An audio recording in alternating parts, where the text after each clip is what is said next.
Well, with the NHL trade deadline just a month away from today, a lot of teams are expressing interest in what they feel like they need to improve their team to make the playoffs and run for the Stanley Cup. Welcome back to Gillis TV. If you're new to the channel, like anything NHL MLB related, we try and have it covered here on the channel for you. Make sure you hit that subscribe button as we are 480 away from our goal of 1,000 subscribers, and thank you guys for so much for tuning in. It's been greatly appreciated.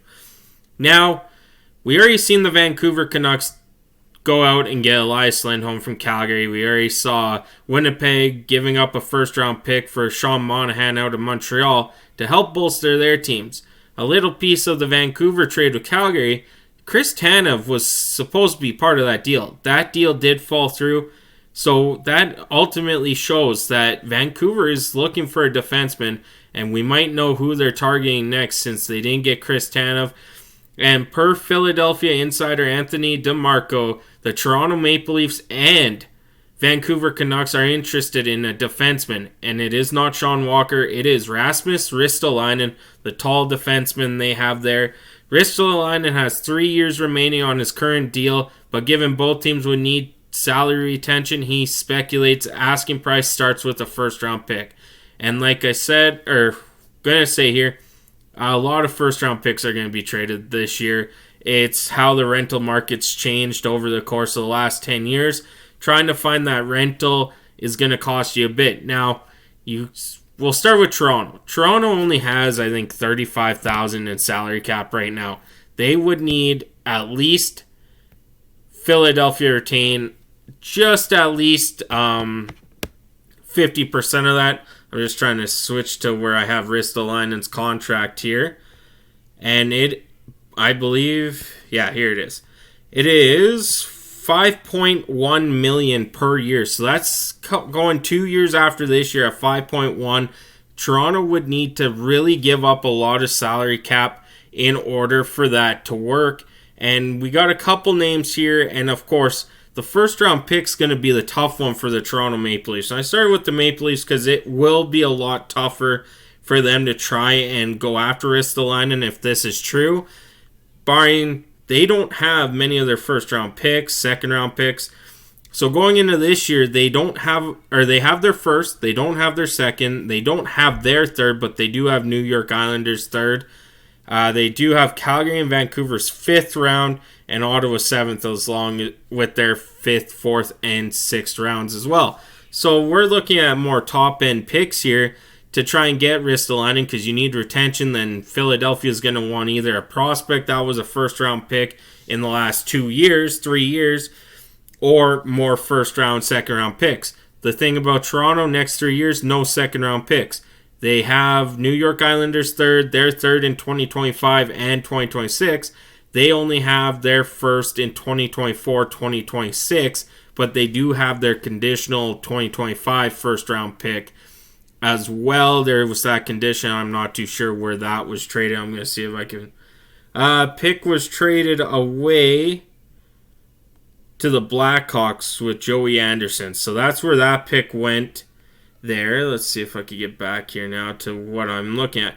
So for the Toronto Maple Leafs, the first round pick's probably going to have to be this year. I don't see them wasting their 2026 pick on Ristolainen, but Ristolainen would be an upgrade on the defense they already have. As Cap Friendly's just playing ads here, because outside Morgan Riley, TJ Brody, and there's not many guys making over even 1.5. The only one is Jake McCabe. So looking to consolidate their back end, I don't think they get rid of Mark Giordano. I think maybe the one in there would be, Simone Benoit or William Legason that you're trying to upgrade from, or Connor Timmins, but he is young. Like, you don't want to get rid of your young guys for nothing. So there's those guys there.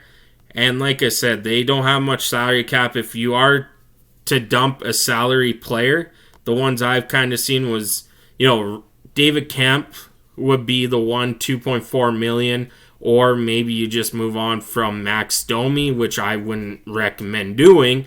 But if they are seriously in on Ristolainen, you got to try and make up, even if 50% is retained, you still have to make up $2.5 million somewhere. That's where David Camp and, Pontus Holmberg will go out. I don't think you get rid of Robinson.